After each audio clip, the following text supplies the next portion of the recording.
Or Okay, here we go.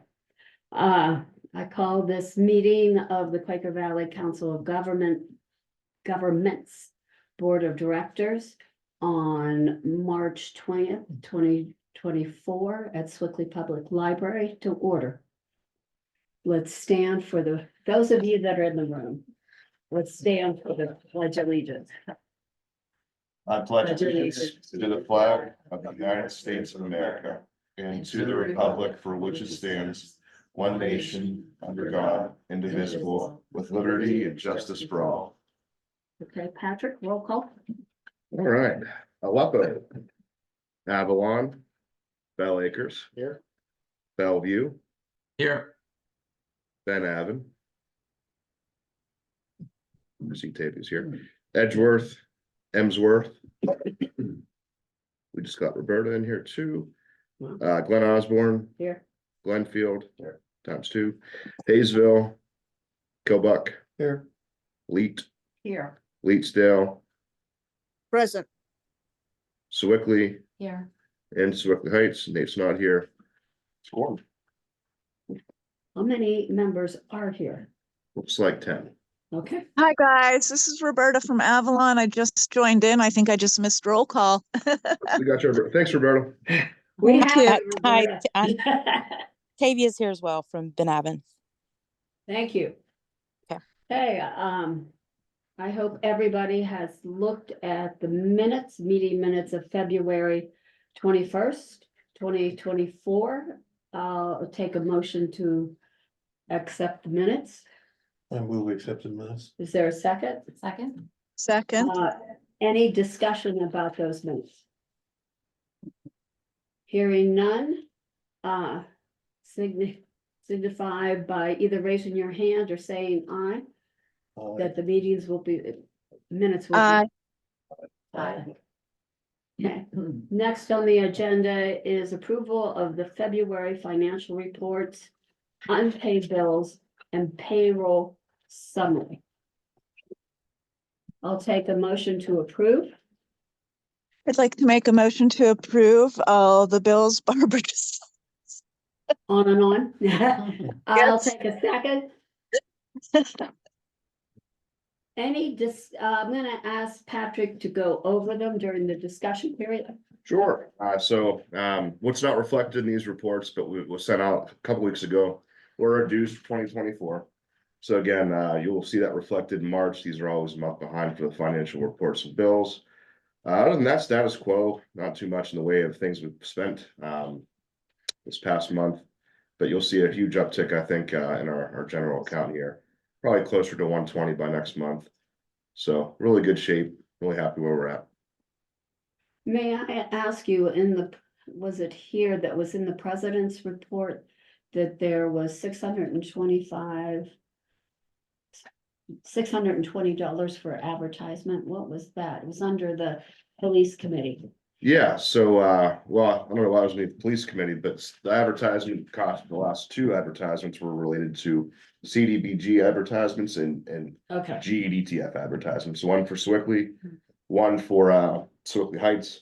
Both of those will be reimbursed. We invoice, the next month or so, we'll send you guys an invoice for those advertisements, but that's what you saw there. And that's, again, it's out, then it comes back in, it's reimbursed. But we always try to couple them together too. It's always nice to have 2 or 3 projects together. That way, instead of Sewickley or Sewickley Heights or Bellevue or whoever paying the full $300 for the advertisement, there might be $150, but just the timing this year, it just didn't work out. well, thank you. Mhm. Any other discussion? I'll take a motion. Oh, we've already had a motion to approve and it's been seconded. All those in favor signify by saying aye. Aye. Okay. I'm Aye. gonna go down to the president's report, which I have Patrick changed. Essentially, not this past week, but the week before, we did have a house explosion. In which in Glen Osborne, I was outside when it happened. I heard it. Then I saw the black smoke. What first hit me was, uh-oh, a train has derailed. So, I did look on social media to see if anything popped up immediately. It did not. I did call Dave and he told me it was a house that exploded and where it exploded. So when I was driving Beaver Road, a lot of the parents, when this happened, were walking their kids to school and driving their kids to school.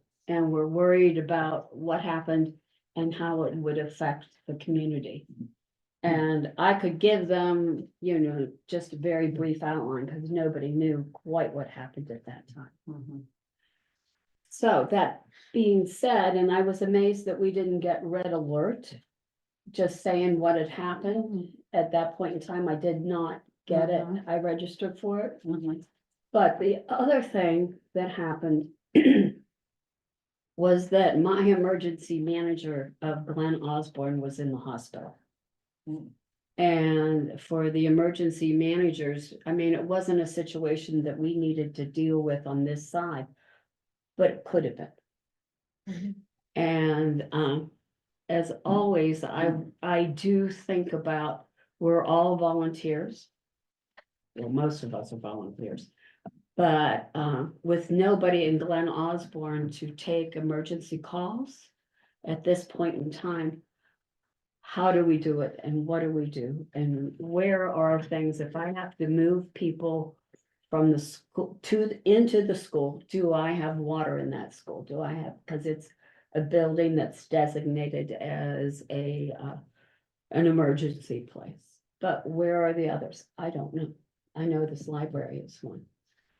But being that we're such different communities, when something like this happens, it'll happen when we're not here or somebody is not here. So I do think we've started in the COG in an emergency with Glen Osborne, Hayesville, and Glenfield. I would hope out of that committee, it could grow so that other communities could join us, at least know where supplies are. I know we have a new county emergency manager. So there's a lot of things in the pot, but I think to me, the biggest thing is the safety of our citizens. And I cannot say how important I think emergency managers are and their job is, but also I think every person on council should have an idea what to do if you're the one that's holding the bag. And that is my report. Happy as it is. All right. Next up, Route 65. Julie, did you want to take that away just to give us a highlight of what we talked about last week? Sure. So the Route 65 committee got together last week to review the 2-page summary that was done by Michael Baker that really sums up what has happened on 65. I think the nice part about this is it says what we agree on right at the top, what we agree on. And it's the document that we'd like to hand out within our group here and then take to our respective councils to ask for them to really take seriously like the concerns about 65. We have years of studies that have been done and some design work that has been started.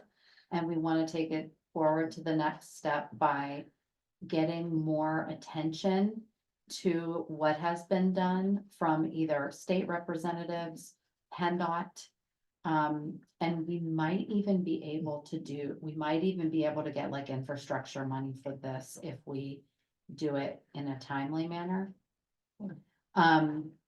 Because Swickley's been working on trying to get appropriations through Congress and get federal funds, and this 65 project just keeps popping into my mind every single time we have a meeting with these people, because it's like, this is what the federal government is giving money for right now, is these kind of large projects that span several neighborhoods, not just one little municipality. So anyways, that's maybe for future, but so at the end of the meeting, we decided that we were ready to reach out to the solicitor that we have on retainer to ask him to draft an intergovernmental cooperative agreement. And we're hoping to get approval from this body to spend the money to do that with the lawyer. And then we also are gonna make like a ton of copies of that document so that we have them to leave here at the library or give to the right stakeholders, have them, people could have them at their borough buildings and start circulating them. So we're moving along. And to add to that, we have a map that we're building too, through GIS. So it's again, a visual map, that we're trying to build up contacts, right? Churches, garden clubs, all the different, regional community gathering points.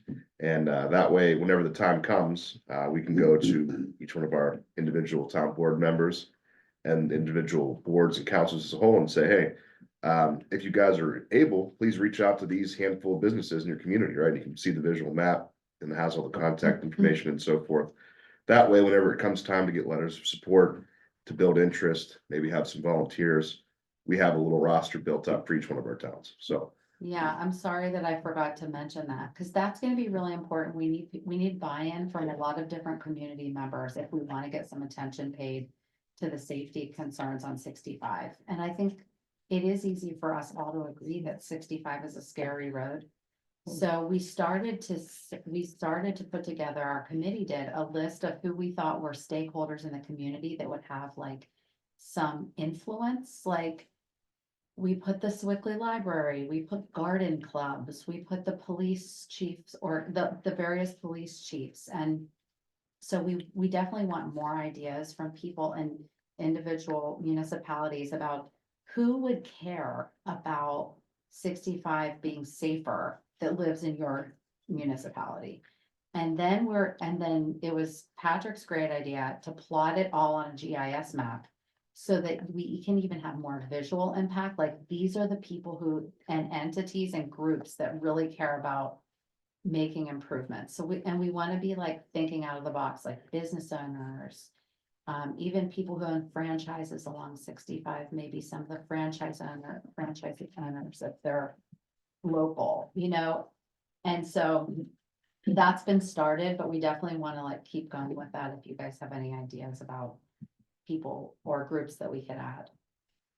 I mean, this group in many ways is being proactive rather than reactive, than having PennDOT come up and pave our roads through our residential areas, through our countryside, or make an area that looks like a throughway and then come into a residential area. I mean, we all know that it's dangerous, but it was done by remaking cities.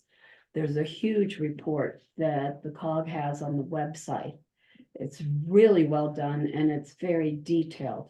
This is a synopsis of that because but so many reports on the boulevard, and this has only been since I have been here, have come and gone and put on the shelf, and nobody's been able to do anything. And a lot of it is keeping our communities that are so dear to us as a community and not having an outside entity come in and say, okay, we're going to widen the lane or less than the lane, and not have any, hear about it as a representative later rather than when you could talk to them. And if we have a plan, PennDOT will listen. Right, because we did learn that in a meeting last Yes. year for what we did meet with some PennDOT people and some Southwestern Pennsylvania Commission people who are that's the organization that connects state money with end users. So we would be like the end user, and it interface between PennDOT and people like us. And they said PennDOT has 5, 10, 15, 25-year plans for various roadways. And so if we can see, and you can, like it's possible to find a calendar or get a hold of the calendar and look at when 65 is slotted for improvements within the next 5 years, 10 years. So if we have detailed ideas and designs made by professionals that will improve the challenges that have been identified by professionals, Correct. then we can take that to PennDOT when our time comes up or before and be like, here's what we've done.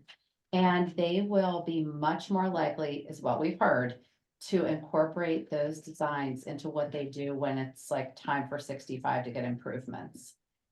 And some of the things that are in the study itself are things that can be done by communities that right now that aren't that expensive. But, I mean, one thing which I found impressive since Glen Osborne owns the Hayesville Light is that stretch from Emsworth to, Glen Osborne and through Hayesville and Glenfield. You could slow traffic down by just taking out that cement barrier and put in trees and plants. People will automatically slow down when they see what it looks like now, and I understand perfectly why it does. It looks like a throughway and people drive it that way and we all go, boy, I wish the police were back. But something like that I would never have, I'm not an engineer, I do not have that as a background. But simple things that can be done even when people come off 65 to a residential area or going on to 65 through road that is a residential area from a residential area. You can make that curb so it's easier for people to come off a road and go up your residential streets. It would slow them down. But these are practical ways that are in that study. And people need to learn about those. I think communities need to know what exactly is in that study and how we could improve all our communities. And we all know how many years you drive that road, even if you're not next to it, you know it's not safe. It's dangerous. And this is a way that I think that communities could really make a difference. Julie, sorry, this is Roberta in Avalon. Thank you for all this information. I was reading the notes from last month. And I really love that we could possibly get some printouts and have them at the library and at our borough buildings, etc. What about when moving forward, somebody that is not me makes like a PowerPoint or something that we could maybe present even to our councils, to our Facebook groups, just to the community in general. Because I know today I was actually stopped in traffic on 65. We had an accident down here in Bellevue, Avalon. Probably somebody turning left and someone got T-boned is what it looked like. But yeah, it's almost daily here. So I was just suggesting maybe a PowerPoint at some point to present somewhere. But I'm technologically inept, so I cannot do it.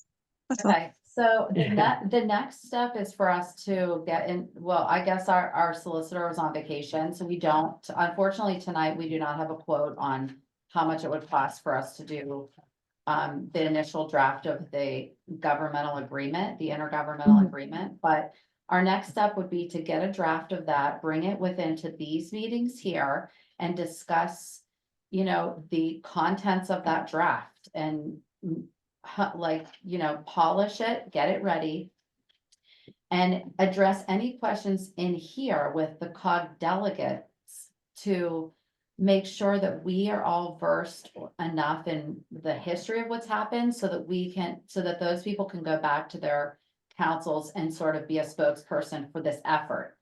Then I think it's our idea as a committee for us to go like on a road tour to the various council meetings. And at that point in time, do like public comment. We haven't gotten to that point of planning where we're figuring out how we're going to present. And so we could consider a PowerPoint that like just gives an idea. But I even suggested that Barbara and I could make like a video, like a short video that could be circulated on Facebook or something like, because residents, like residents who know that I serve on Swickley Council, like, come up to me all the time talking about 65. Right, So a lot of residents, I think, would get behind this too, if they knew about it. So we're not really at that stage yet, but yes, we need like sort of a PR campaign to try to Yeah. generate interest. yeah, And just to piggyback off that, I was sharing a screen of a PowerPoint that was presented way back 3 years ago now. Whenever we had that strategic design guide mhm, finalized, right? And that was generated by the engineering team that is much more well versed on this whole idea than I am and many of us are. I mean, this is very technical. Yeah, And I don't think many of us are qualified to speak on that technical level, but that PowerPoint is available. I can definitely provide that for those that really want to dig in the weeds about how you might make the road safer with different designs and standardization, things like that. I think it might be expensive and I don't know how much it would cost, but I had the original study that's called the Strategic Design Guide that Patrick keeps referring to. I have it in a binder. Like, I have it actually printed out in a binder at my house. And if we could make one of those binders for every council person, every they would have to delegate, vote on this yeah. and hand it to them. Like when we do our road tour. We've got money. It's not like they will all read it, but at least for if somebody wanted to, they would. I think like going to a PowerPoint or going to like a website, I don't think anyone ever does that. But if it gets handed and put in their hands, I think maybe it would be more likely. I mean, we could even, if it's too expensive to do that, we could ask who would want one. And we could have a fewer number of them made or something, but I think that like, instead of just talking and referring to it, we have to like actually give it and show it. I also think every delegate should have one. Because they are going to be the representatives Yes, to at their least the community. delegates, When- yeah. Yeah.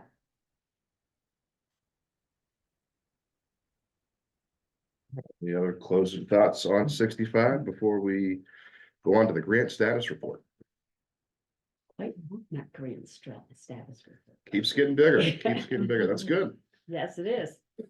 So hopefully everyone had a chance to look at it. And again, this is a tool for you guys more than me. I produce it that way. You see, okay, if your town has a grant or two, where is it standing? You know, is it held up with paperwork? Is it held up by a payment to a contractor? That way you guys have an idea of where everything stands, and you can maybe help me move things along too with your engineers and borough and township staff. Couple things I just wanted to highlight in addition to those that are already on the report. This past week and this week, I've been contacted for all the LSA grants that we submitted. We had 6 total from 3 different towns. So Leet Township, Emsworth Borough, and Swinton Heights Borough submitted those LSA grants. Those are local share account grants statewide. So very competitive. This is the first cycle that COGs were allowed to apply on behalf of individual municipalities. So again, we had 6 applications, and our assigned analysts have been reaching out to get clarifications of these things. So that's a positive movement on that front. Hopefully we'll hear one way or the other on those 6 applications. But again, that's big time. That's statewide, Yeah. not just countywide. So I'm really curious to see how we did on that front. So if one of your towns were waiting on news for that, hopefully we're a little closer than we were the last couple months. But that's all I have for that. Okay, it's time for the executive director's report. Okay, let me go ahead and just share the screen for everybody. So, hard to recycle event has been finalized. So July 27th, and I'll pull up the flyer here for you. July 27th from 9 o'clock to 1 o'clock at the Leedsdale Industrial Park. We're going to have our hard to recycle event, which last year was the first time in probably 6 years that we didn't have one. Just funding at the county level, they are funding fewer of the events. So the QVCOG as an organization has financially supported the return of this event this year. So that's already been paid for. We're working with Pennsylvania Resources Council. So they're going to be providing all the staff. They coordinate all the different vendors that show up. So that way you're able to recycle your TVs, your tires, your printers, all that good stuff that's tends to linger around in basements, attics, and backyards. So again, this is a registration-based event, and this is something we're going to need every one of our towns to really highlight. So if you have a Facebook page, if you have a website, if you have a little corridor in your offices that you have residents come in and out, please include that in there. These events are highly attended. Last time we had one of these 600 carloads of stuff was recycled. So we want to keep seeing that number go up and up because it increases the likelihood. Well, again, we're paying for it this year, but in the future, it increases the likelihood that the county might sponsor one of our events if they see, hey, 750 county residents came to this event in 2024. So all the details, you can scan this little QR code here at the physical flyer, or go to prc.org for the registration details. Outlines the fee structures, certain televisions of sizes might be 10 or 15 bucks, tires might be $5, so on and so forth. But these are really good events. Like I said, hundreds of people attend, and how we get that number to keep increasing is just awareness and advertising with all of our towns. So really excited that is finalized. And previously it was always the high school in Leedsdale, Quaker Valley High School. This year, just acknowledging the event's footprint has grown, need a little more space. So the industrial park was kind enough to let us use their site. Okay, waste management recycling tour. The Green Star Recycling Facility over in Neville Island has been completely revamped. So they spent a couple $1 million to bring it up to modern standards, help it be a little more efficient. And my guess is it probably cuts a few people on the line. It's a lot more automated than maybe it was before. So they offered a free tour, for us to, as community leaders, take a look at it. If you have any questions about how things get recycled, this is a great opportunity to visually see it and ask the people at Waste Management themselves, when this plastic bottle goes, where does it end up? It's a really worthwhile tour if you haven't been there before. I'm really excited because again, I've gone on this tour like 5 years in a row, but this year for the first time, it's the brand new setup. So we'll see how it goes. June 4th, 10 a.m. Green Star facility. If anyone's interested, just let me know. This is a great opportunity again to have a lot of those questions you might have or residents have for you to get answers for them as far as recycling. So just shoot me an email and I'll make sure that you're on the list and get you those details as far as the address and everything. As highlighted before, dues invoices were sent out a couple weeks ago, so you may have seen that on your most recent board packets and bills approvals. And then 2 LGA interns, local government academy, their summer intern program. We have 2 towns, Killbuck Township and Leedsdale Borough. They both got local government academy interns this summer. So again, that waste management tour is a great opportunity for them to come out, learn a little bit about municipal waste and recycling. That's something we usually encourage them to attend. But yeah, really excited. We've got two more interns in the region. It's a great program.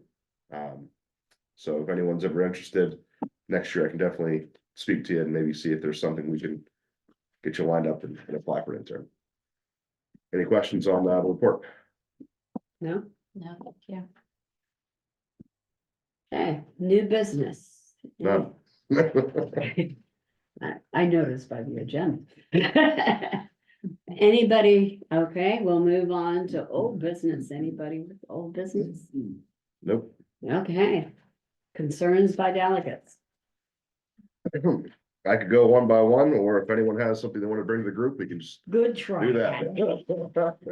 Let's go one by one. All righty, Avalon. Roberta, what's new in Avalon? Going once, going twice. All right, Tavia, Bell Acres, what's Sorry, Patrick, I'm here. This is why I can't do the PowerPoint. I can't even operate a Zoom meeting. So no, actually we just had an Easter egg hunt. It's at the Borough Building and it's there every year. But there's a family that brings in the stuff and basically runs it. And of course there were some borough employees there that volunteered that day. It's always a big success with face paintings and etc. And I apologize. I honestly don't know anything else that's going on. We've had health crisis after health crisis this year.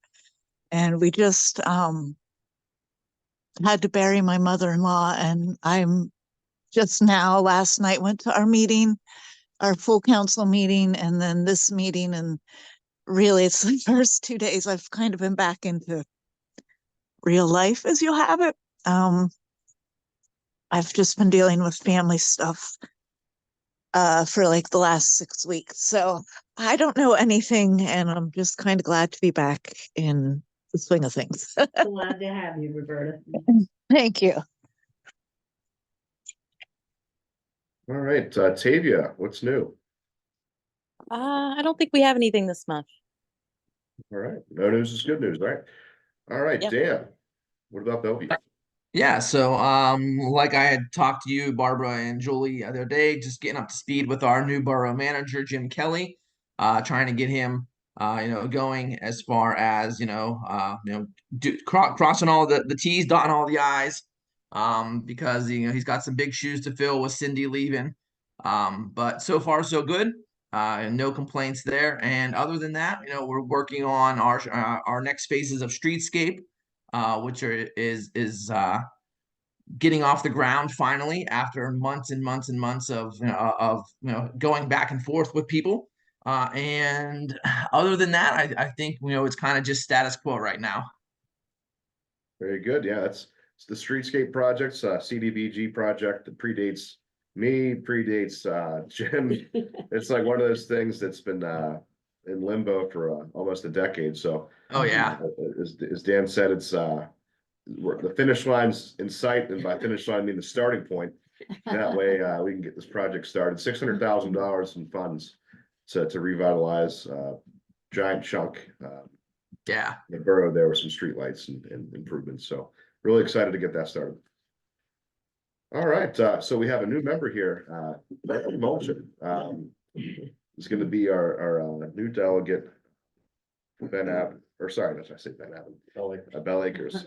So Gregory, just a real quick introduction, if you don't mind. Gregory Mulchin, new to Bell Acres Council this year. I was on the planning commission the year before that. And been a resident in Bell Acres for about 13 years, grew up in Ambridge, and then moved out, and like most Pittsburghers moved back, so. Got the 3 kids in Quaker Valley and glad to be here. Awesome. I do owe Gregory, usually there's the board member that's appointed, I just meet with him on Zoom or in person, just to go over the organization. So we'll get together sometime, maybe next week. Sure. And just, if you got a good introduction today, but we'll go over any questions you might have and get into the finer details. Sure. All right, Barbara, it's new Glen Osborne. Well, we finally got our president back from Florida. He's been gone for 3 months, but he's looking healthy and really took us to task last night. He has not been there, but Glen Osborne is looking. We finished our zoning, revamping our zoning and subdivision ordinances, and now we're looking at, we have a sidewalk ordinance that we did have residents from McNown come up and say, why doesn't the borough put in a sidewalk here for our kids to go to school? And we said, well, when we looked at the sidewalk ordinances from 1910, handwritten, very difficult to read, but it's the responsibility of the owners to put in a sidewalk. And unbeknownst to most of us on council, from that ordinance also says that all of Glen Osborne should have sidewalks everywhere, which we don't. So especially on the upper hillside. But, and that you're not allowed to leave your horse blocking the driveway, your carriage. And it was an interesting ordinance, but like anything in government, you go, where did this come from? I know we have an ordinance, and then you go back and back and back and back. And you find something like this, which I think should be framed, but anyways, once we talked with the residents, they decided against putting in sidewalks. But now Glen Osborne has to think, well, we have this ordinance. Should we enforce it? ask people to put in sidewalks, so that's kind of where we are at this point, and we're looking at parking. We have, some roads, if you could call it that, in Glen Osborne that are very narrow and people park on both sides. So an ambulance or a fire truck cannot get back there, so we're looking at our parking ordinances, and we also have residents only parking. But we have nobody to enforce that, no permits, nothing for that, so we're gonna take that out of our. And then repaint. But anyways. That's where Glen Osborne is dealing. Very good. All right, we have two from Glenfield, so I guess Paul go first. It's quiet. We just had our meeting Monday and it's quick, nothing much going on. Anything to add, Joel? Great enough. No, Paul covered it. All righty, Daryl. Oh, we have no sidewalks, I know you, nor do we plan on putting it. I know, we don't really want to either, well, it's the We've got- residents, I can hear it As now. Patrick knows, we hear crickets and Killbuck, that's Well, about, this is true. nothing going on. Nice. We're still going to pass our B ordinance, that's, Well, keep us posted on that. I will, it's You exciting. guys are trendsetters. I don't think there's too many B Yeah. ordinances in the region, so. it's good. Ohio Township passed one, so we copied theirs. Yeah, Why reinvent the wheel? that's it. Mhm. Donna, Oh, things are kind of quiet for now, which is always good. The planning commission, we're waiting to hear back from the school district and we'll go from there. very good. Maria, what's new in Leedsdale?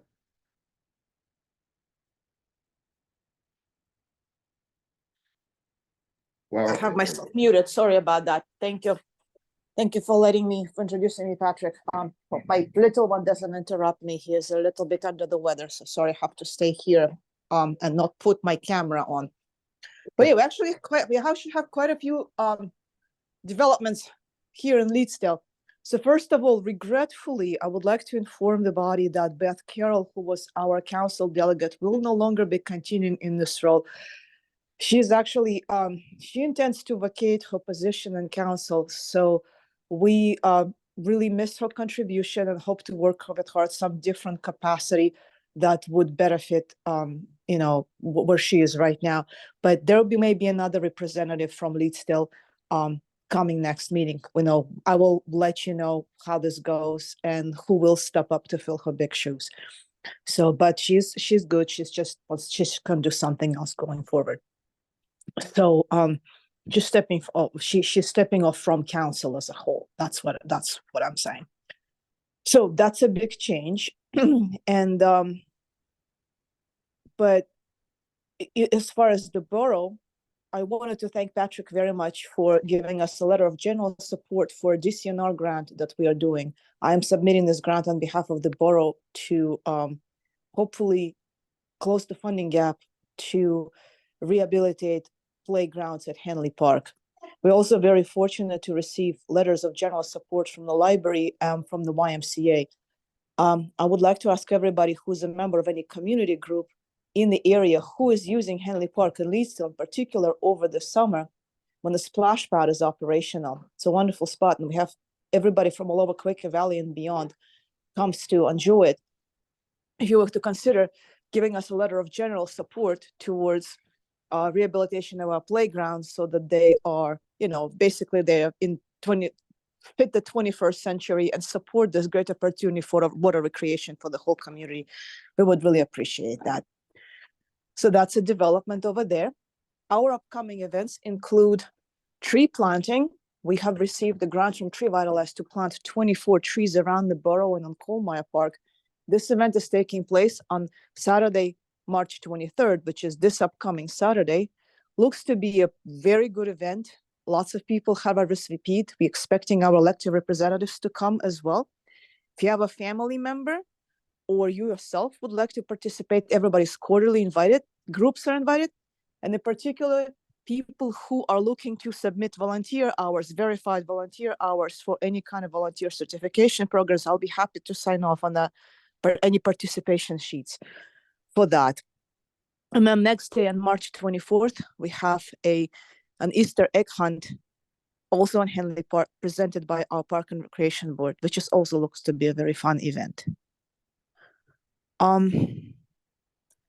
I think this, and the local government academy, yes. So we will have an intern over the summer who would be helping us with our website modifications, updates, and help us improve our code enforcement and work on historic preservation with us. So we're interviewing right now. And again, if there is anybody who you know, or maybe a family member, a friend, or a local student, college student coming home for the summer, it's a wonderful, wonderful opportunity for a student to get professional development and get introduced to a career, a rewarding career in local government. So they're still looking, they're still accepting resumes from students right now and matching them with projects in different municipalities around the area. It's a great program to participate in. So I think that concludes my report on lead still happenings. Quite a bit going on. And I can attest the Tree Vitalize program is great. I'm on the Shade Tree Committee where I live, and we actually have our planting the next weekend, not this weekend, the next weekend. So yes, they those do a great plantings job. are so much fun, and people come from all over the city to go to those plantings. They're really enjoyable events. They're not so hard because everything's been prepped by a contractor. Contractor digs the hole and preps the soil. So for volunteers, it's a light physical activity. So everybody's invited. Yeah, it's great. If any of your communities are looking for trees, those programs are great, and getting a lot of the materials and the trees themselves. Those are $500-$600 a piece.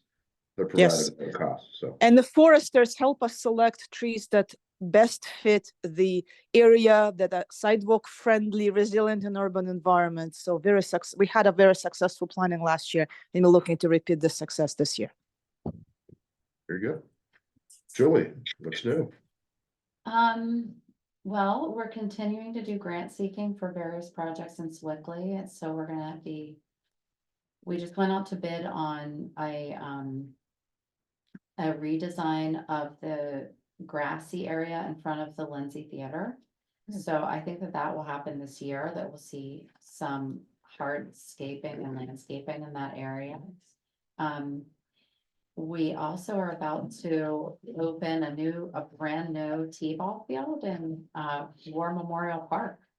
It's a big deal. Yeah. Yeah, it was not inexpensive. But we've heard that like the QV softball and T-ball people are really excited about it. And so we're excited to be able to have it in the park. And we're also doing other park improvements in War Memorial Park on the playground area, and looking to do some improvements in Maple Lane, on the Maple Lane Park, which is like a tiny little park that's right by the train tracks. But I think beloved by the people who live right there, and it's been overlooked for a while. We're also having an Earth Day event where we're doing some tree plantings. And we even started, I really appreciate you, Maria, sharing that about the tree event. And Patrick, I might even ask you about like what you're doing on your tree commission, because we had a resident who we're going to have a discussion about how we could utilize maybe resident volunteers to help with tree maintenance. I don't know how the Shade Tree Commission will feel about that in Sewickley, but it was. I think they will be very supportive. I think they'll be very supportive of that. Okay. Yeah, because I think that like in Sewickley, there's so many trees on the sidewalks that are burrow trees. And I think that we're like really a few years behind in maintaining those trees. So that's also on our radar right now. That's all. There's more, of course, but that's good for now. All right. Anybody else before we close up shop? No? Okay, I'll take a motion to dismiss. Second, all in favor, signify by saying aye. Hi. All right. Thanks, guys. Well, thank you all. See you next month. Happy Easter too. Wait, do we have a Yeah. safe meeting Yes, we do. Mhm. tomorrow at 1 o'clock? Yes.